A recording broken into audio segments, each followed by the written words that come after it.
Hi everybody, thanks for tuning into another video on TK's Tech Corner. Today we're going to be taking a look at another game controller by a company called 8BitDo. I've done a couple of reviews of some of the other controllers on the channel previously as well. This one is a new entry by 8BitDo into the sort of micro game controller sort of space. So this thing is tiny, and we're going to open it, unbox it, test it out. We'll be comparing it to the 8BitDo 02, which is a slightly older version of their micro game controllers. We'll talk about the key differences, we'll compare size and etc. And main thing I'm going to do with this is actually play some Xbox or through remote play. And I'm going to try and play Street Fighter on it, because for me, when I play Street Fighter, I don't use an analog stick. So not having an analog stick on a controller of this size is not a deal breaker for me if I'm playing a game like Street Fighter. But then the question is, how comfortable is a small controller like this, or just how usable is it? Maybe for smaller hands or kids, it might be fitting the bill. Maybe for grown-ups, not so much. But we'll find out. So I'm just going to put that aside there for a second, and I'm going to go ahead and open this one up. And whilst we're opening it up, and I haven't got my knife handy on me today, so I'm going to rip this sticker. We'll just have a look at the features. So the main difference I can see on the box of this, and I haven't seen any other reviews, or haven't really bothered checking any specs on this controller. It came out in, I think, August 2023. Is, from the picture, and you can see right there as well, it's got a few more buttons on it. So let's get this out. Packaging. Well, let's check what else there is in there first. Instructions manual, which we may or may not need. Just packaging with a controller in it, and this lanyard cable here, which will attach to the controller. This is the same color as the controller, and this is also available in like a minty green color. I've gone for the blue because I've got a greenish color here. And just to add that, with the 8BitDo 02, when I got it, also came with exactly the same lanyard in a color that matched this joypad. So let's get this out of its packaging. Underneath we have a USB charging cable. Now that is a USB-C cable now. It bears the new 8BitDo logo. Now compare this to the 02. You've got a USB-C charging port now, more up to times. The 8BitDo 02, an old micro USB connector there, so one less need for having a micro USB cable kicking around. Comparing them size-wise, they're pretty much the same. They look identical from a size perspective. Button layout is pretty much the same. There's a slight change in the shape of the D-pad, if I'm not mistaken. So that's nice, right? They've made a new microcontroller, but they've not just gone and stuck the same component in there, because to me, that does look like it's a slightly revamped controller. The shape is slightly different, and you can see it's a little bit more pointed towards the inner parts of the D-pad, where this one is a little bit more rounded off. It's still got a sort of concave sort of a thumb, well, mind you, indentation in the middle of the pad, so it's concave in design, so that your thumb will nest nicely in the middle of the pad, and it's generous size. It's not too small, so your thumb doesn't have to do too much work. It can stay in the center and rock around the axis. Initial impressions, I'll move my thumb around on that. I'm just saying it because I felt it feels nice. The feedback on those, I'm guessing it's just using standard sort of conductive pads. There's no micro switch stuff going on here. Why would there be? But that feels nice. I've not pressed any of the other buttons yet. I'm going to. I'm excited. Just before I do, I'm teasing myself now, I really am, because I like pressing buttons. Let's have a look around the controller. So on the back, no additional buttons, just standard plain back design. The old one has information on pairing with different types of devices. The new one doesn't have that information on there. That will probably be the instruction manual. The new one just has the new 8BitDo logo design engraved on the back there. Underneath, we've got a light on this one, which is there. The status light is red when it's charging, green and blue when it's paired. The new one has a slider switch on it to actually switch between modes. So I can't get this too close because it probably won't focus, but it's got S, D and K embossed in it there under the switch. So it's a switch, three-way switch. and a small button here, which I'm assuming is the pairing button. So to get that into pairing mode, the light has been moved to the front, so there's a little light there in between the plus and minus buttons, and that brings us onto the face of the controller. What we've now got is we've got the plus minus buttons, which resemble more closely the Switch gamepad layout, and I think I've got a Switch Pro controller here somewhere. Yep, I have. There's a Switch Pro controller, so you can see the standard plus minus buttons. You've got the 8BitDo logo there, which is now their home button, and also this star button here, which generally does screenshots and other stuff. Maybe it's reprogrammable through the app. Let's just compare that for size to something like the SF30. So 8BitDo's classic gamepad here, the SF30, and also one of their more recent Ultimate controllers. That's the wireless version of the Ultimate controller. Comparing that for size, you can see the difference there immediately. It's tiny. This thing is absolutely small. And then obviously compared to that one, it's even smaller because it's just about the size of one of the grips. So how cool is that? Again, bearing the same button design as a new one. It's got the home button, 8BitDo logo, and a star button there as well.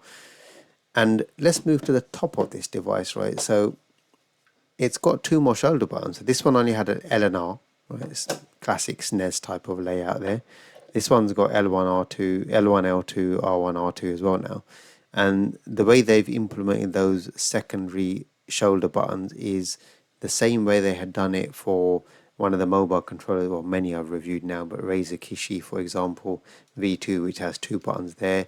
I'm guessing some element of this is going to be programmable. Maybe it's going to be these buttons here, the L and R2 buttons. But it gives you an option for two additional buttons. Now, for something like Street Fighter, that's nice because you do use combination buttons, right? For secondary buttons on a standard gamepad. And that means that they might map to this naturally without having to do any work in the 8BitDo app. Let's get the rubbish out of the way quickly. I'll leave that there just in case we need it. I've got the app installed. I'm going to just start pressing some buttons now. So I like the placement of the shoulder buttons. They're accessible without having to reach all the way to the top. If I compare that to the Zero, you can hear how noisy and clicky the Zero shoulder buttons were.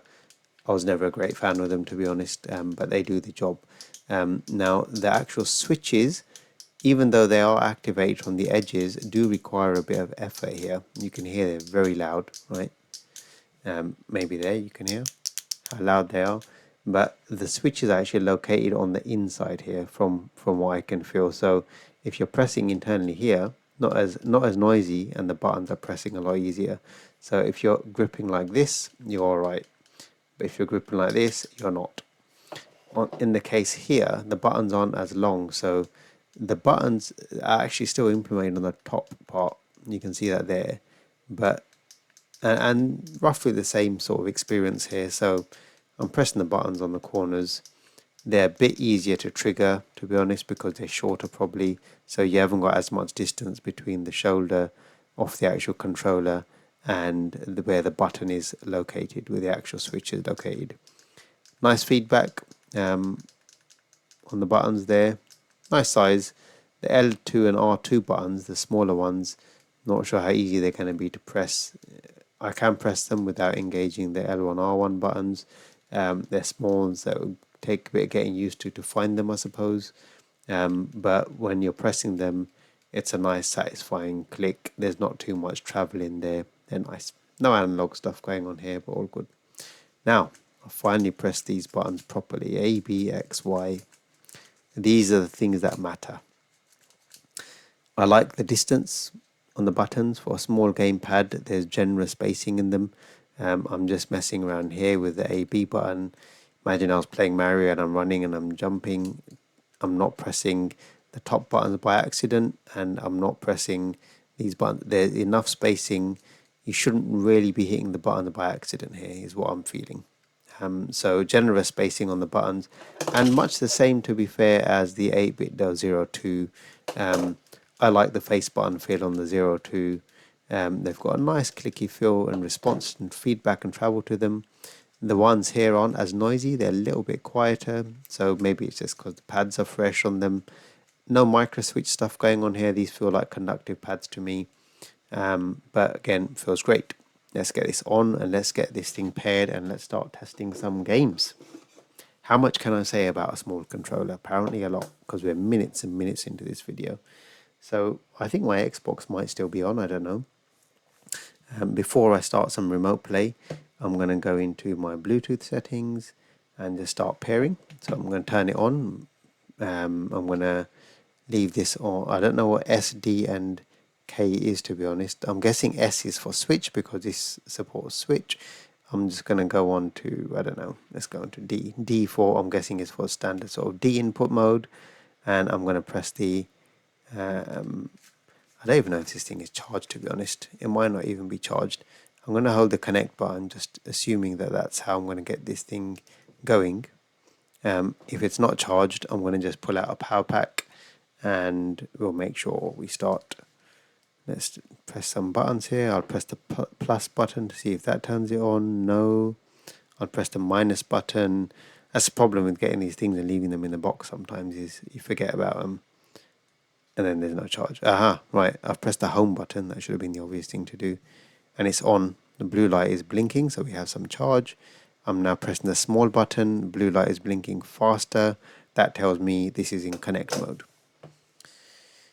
Over to my phone. If I scan for some devices, I'll hopefully find the new joypad. I have 8BitDo micro gamepad.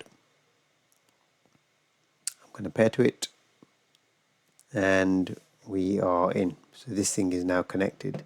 Now before I do anything else, before I start testing some games, I'm going to launch the 8BitDo Ultimate software. See if it detects it. Whether it does or not, I don't know. I don't want to waste too much time on this. Aha, it has detected it. Now it's told me to please move the slider to the K position. So I'm going to move the slider, as it says there, to the K position. Right, I've done that. And let's see if I have to do anything else on the app or if it's going to detect that it's in K position.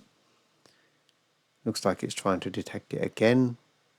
I don't know if I have to pair this again now. I don't. Okay, good. It tells me that I should click to use Ultimate Software, the home button. So I'm going to press the home button. It says loading and it's brought up the screen options for me to select a profile. I will just go to profile 1 and I'll go to buttons. Right there we can see now we have got the opportunity here now to customize button layout. Now this is cool, right? Because you can see, so as I press the button on the joypad, it lights up there. You can see the diagonals being detected as well. Okay, this is cool. Now I can assign some custom functions to these. There's L2 and R2 as well. So just say, oh right, you can actually assign letters. So if you're using keyboard numeric input, you could actually map other letters to this. This is crazy. So that's quite nice. I'm not going to mess around with assigning any letters or anything custom to it because I want to test to see if these buttons do anything in terms of in the Xbox app. See if they natively work as L2 and R2, because if they do, I'm not going to want to customize them. But you can also customize all the buttons here. That's the plus, minus, the star button. So you can have a favorite. That's quite nice that you can customize the star button to whatever you want. And then also the home button as well. So, and then once you finish doing it, there's a little option here to sync it to the controller. So it will sync all your changes to the controller and you've got that saved in your profile. You can have many different profiles, which is quite nice because if you've got different profiles for different games that you're playing, you could save them and sync them across. Right, so enough of the app. Let's launch XBX Play. This is another third-party remote play client. That's not going to work. Let's go with the standard Xbox remote play app then, which is hopefully here somewhere. And I've been disconnected because I left it on for too long. I connected just before I started this video, but I've been babbling for so long now. I'm going to go back, mind you, sorry, just before I do that. Right, I need to go back to D input mode, I think, because K input may be just for programming. Oh, sorry, it's for keyboard mode, I think. That's what it's for. But I've paired this in a D input mode, so I'm assuming I need to go back to my normal input mode. Now I need to make sure this is paired before I launch the remote play app. which it is. Okay, cool. So I'm going to go back to Xbox app and I'm going to remote play on this device. Right.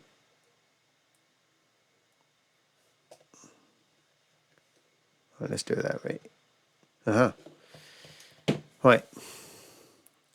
So if remote play starts successfully, hopefully I can have a little Street Fighter session on here, see what's going on. Right, and you can see Street Fighter is there loaded up and it should be in a quick resume state. So we're just going to click on A and you can see it's working. Controller's working fine as well. I'm not going to go to control settings just yet. I'm just going to exit it. Now R2 and L2 I can confirm are working as combination buttons. So they're doing exactly what I have programmed them to do in the game control settings, right? Now there's me playing Street Fighter here. It's detected a new controller. So it's doing standard button layout from what I'm getting here. I'm able to execute fireballs. You're not going to get hours of gameplay out of this. A, probably because the battery's not going to give it to you, but B, your hands are going to cramp at some point. But if you want a quick play session, you know, you're out, you've got 15, 20 minutes to kill, and you've got this thing in your pocket. This beats carrying around a big controller, setting up, getting your phone into the controller, and etc. when you're not in for a seriously deep gaming session, right? This is going to give you what you want. This really is going to give you what you want. Quick game and go, right? And easy, compact store. You'll even forget you've got it on you. That is the case, by the way, because I've had this in my bag for a couple of months at least, and I forgot about this completely. So there you go. And you can even slip that in your little coin pocket of your jeans. That's how small these things are. They really are very, very small controllers. There you go. Take a look at that. How awesome is that? I can hold it like that as well. I should hold it like that, shouldn't I? Let's get back to the fight. So I'm just going to have this fight here. Probably if it takes too long, I won't. But just to show you, I can come. You know, yeah, I'm missing a few, but I can comfortably execute fireballs and all the special moves without too much of a problem here. My button layout is not the same right now, so because something's changed. It's detected a new controller, so it's changed the button profile. Not a biggie. I can try and get through with the standard. This is just the default button layout is what I'm feeling at the moment.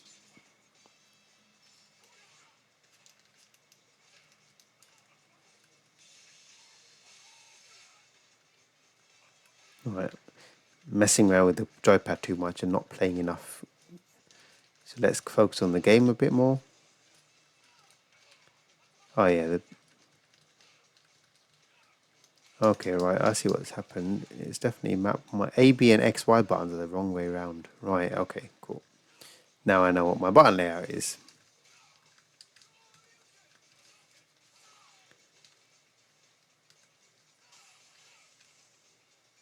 Oh dear.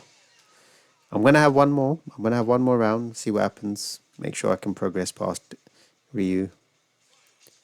I'm better than that. I really am better than that.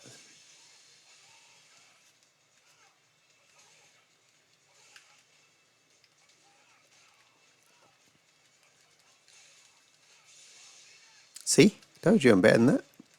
Oh dear, he blocked me, didn't he? Maybe I'm not.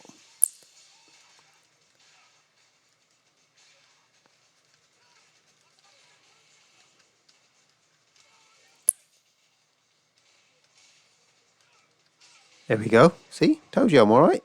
I can hold my own. Ken. There we go. So, on that note, I'm going to end this video because I don't want it to go on forever, but I really wanted to just, finally unbox this awesome little controller that was sitting on my desk. I've got a few controllers that I need to get through. More videos are coming up. I wanted to get this one out of the way because I was itching to play with this little controller and get it in my bag, to be honest, so it's on me. And I thought I would share the experience with you. I didn't bother with the Zero 2, but I thought it's a great opportunity to bring this onto the table, do a review and compare at the same time. And if you've got the Zero 2 and you want to upgrade to the Micro and you're wondering whether you should or not, yes, you should. They're cheap cheerful, and it's a big improvement over this. And then you're carrying around a C cable that you're probably using for your phone anyway. And on that note, I'm going to end this video. Thank you very much for watching. If you've enjoyed it, please leave a thumbs up. Any questions in the comment section below. And if you haven't already done so and you're enjoying my videos, please hit the subscribe button in the bottom right hand corner, because it's really good for me to get the support on the channel. Thanks for watching. Take care and all the best.